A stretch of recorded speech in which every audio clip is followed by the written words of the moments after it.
Perkenalkan, nama saya Rahmadi Rayanti Bapang, NIM saya 2222411275. Di sini saya membawa materi mengenai pembelajaran observasional. Pembelajaran observasional mencakup pada proses di mana seseorang belajar, mengamati dan kemudian memodelkan perilaku orang lain. Gaya belajar ini sebagian besar terjadi pada masa kanak-kanak. Ketika anak-anak belajar berinteraksi dengan mengamati perilaku orang dewasa di sekitar mereka. Perkenalkan, nama saya Priyana Florida Bano, NIM saya 2222411266. Di sini saya akan membawa materi tentang teori belajar sosial Bandura. Teori sosial belajar Bandura adalah orang belajar dari yang lain melalui observasi, peniruan, dan pemodelan.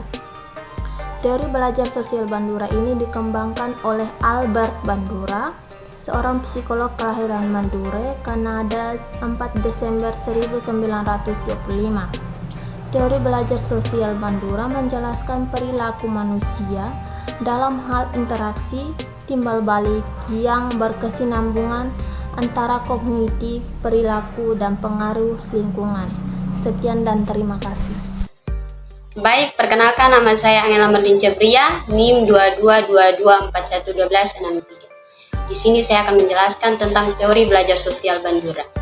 Kondisi yang perlu untuk pemodern yang efektif yaitu atensi perhatian, retensi ingatan, reproduksi, dan motivasi. Bandura percaya pada determinisme timbal balik, yaitu lingkungan memang membentuk perilaku, membentuk lingkungan. Teori belajar kadang-kadang disebut dengan jembatan antara behavioristik dan teori pembelajaran kognitif karena meliputi perhatian, motivasi, dan memori. Terima kasih. Perkenalkan, nama saya Elizabeth Seu, Prodi PGSD dari kelas F, NIM 2222411256. Baik, saya akan menjelaskan materi tentang pengertian teori belajar sosial. Teori belajar sosial adalah pembelajaran yang tercipta ketika seseorang mampu dan menerima perilaku orang lain. Dengan kata lain, informasi yang didapatkan dengan cara memperhatikan kejadian-kejadian yang di lingkungan sekitar atau lingkungan sosial. Menganggap belajar observasi sebagai proses kognitif yang melibatkan sejumlah atribut pemikiran manusia seperti bahasa, moralitas, pemikiran, dan regulasi dari perilaku. Sekian video dari saya ucapkan. Halo teman-teman semua, Assalamualaikum warahmatullahi wabarakatuh. Salam sejahtera untuk kita semua. Saya Yohanes Iktus Amenasiki, mahasiswa Universitas Muhammadiyah Kupang dari program studi pendidikan guru sekolah dasar. Di video kali ini bertujuan untuk memenuhi mata kuliah perkembangan peserta didik. Oke teman-teman, yang pertama adalah fase perhatian atau atensional. Dalam fase perhatian merupakan proses memerhatikan. Jadi seseorang bisa meniru perilaku seseorang ketika seorang sudah memperhatikan perilaku itu terlebih dahulu. Jadi seorang anak bisa meniru perilaku orang tua ketika anak tersebut sudah memperhatikan perilakunya orang tua terlebih dahulu. Proses peniruan dapat terjadi sempurna ketika anak sebagai pengamat memperhatikan pola-pola yang ada dengan seksama. Untuk itu, syarat utama untuk meniru suatu perilaku adalah perilaku itu harus menarik perhatian. Ketika anak mengobservasi banyak perilaku orang tua, tapi tidak semua perilaku orang tua layak diperhatikan anak. Misalnya, ketika orang tua sudah memberikan penjelasan kepada anaknya mengenai berita di koran, bagaimana anak ABK yang dengan keterbatasannya bisa mempunyai prestasi yang tinggi dan mendapatkan penghargaan dari pemerintah. Ketika anaknya tidak memperhatikan apa itu dia bisa mengerti. Untuk itu, ketika ingin meniru sesuatu, perhatian sangat penting. Yang kedua, fase pengingat atau retensional. Dalam fase pengingat merupakan proses ingatan mengenai seberapa baik perilaku ini diingat. Seorang anak mungkin mengetahui sebuah perilaku, tetapi tidak bisa serta merata menirunya. Ada kalanya seorang anak itu lupa. Kelupaan inilah bisa mencegah proses meniru. Maka dari itu penting untuk mengingat perilaku sebelum mencoba menirunya. Mengapa penting? Karena tidak semua proses social learning langsung ditiru saat itu juga. Ada juga proses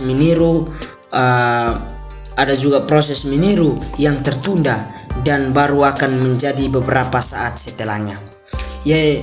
Proses peniruan tidak akan berhasil ketika seseorang tidak mengingat perilakunya. Misalnya, ketika anak tidak ingat perilakunya, orang tua yang sedang memberikan penjelasan kepada anaknya mengenai berita di koran, mengenai bagaimana anak ABK yang dengan keterbatasannya bisa mempunyai prestasi yang tinggi dan mendapatkan penghargaan dari pemerintah, maka anak tersebut tidak bisa mengingat perilaku orang tuanya yang sedang memberikan penjelasan mengenai perilaku yang dilakukan oleh ABK di koran tersebut. Oke, baik. Yang ketiga yaitu fase pembentukan perilaku atau production. Adalah proses pembentukan perilaku. Ketika sudah memperhatikan, sudah mengingat, tentu waktunya praktek. Seseorang akan mencoba melakukan apa yang sudah dilihat dan disimpan dalam memorinya. Beberapa pengulangan bisa langsung berhasil dalam sekali percobaan. Ada juga yang membutuhkan usaha. Seseorang anak tidak langsung mempraktikkan dan berhasil hanya karena mendengarkan dan melihat berkali-kali.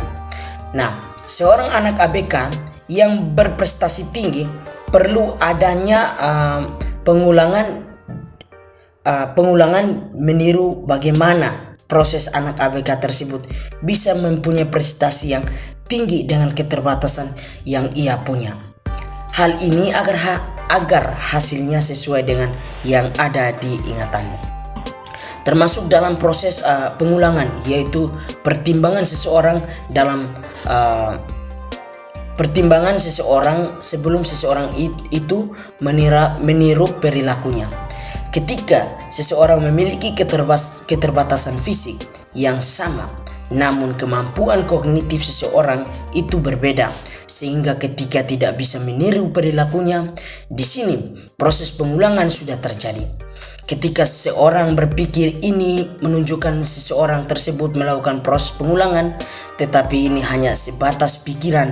Di sini seseorang akan mempertimbangkan apakah bisa meniru atau tidak. Ketika ternyata bisa menirukan, maka seorang bisa melanjutkan proses ini.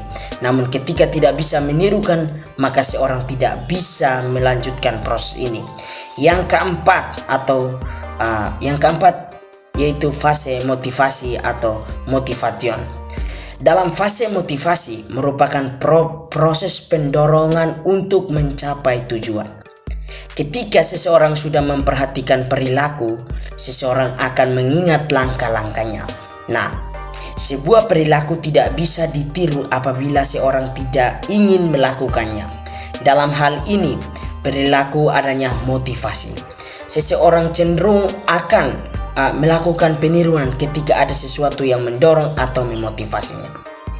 Nah, peniruan akan terjadi apabila memberi manfaat bagi seorang tersebut, merasakan hal positif setelah seorang itu meniru. Jadi peniru akan terjadi, tetapi manfaatnya harus positif setelah seorang itu menirunya.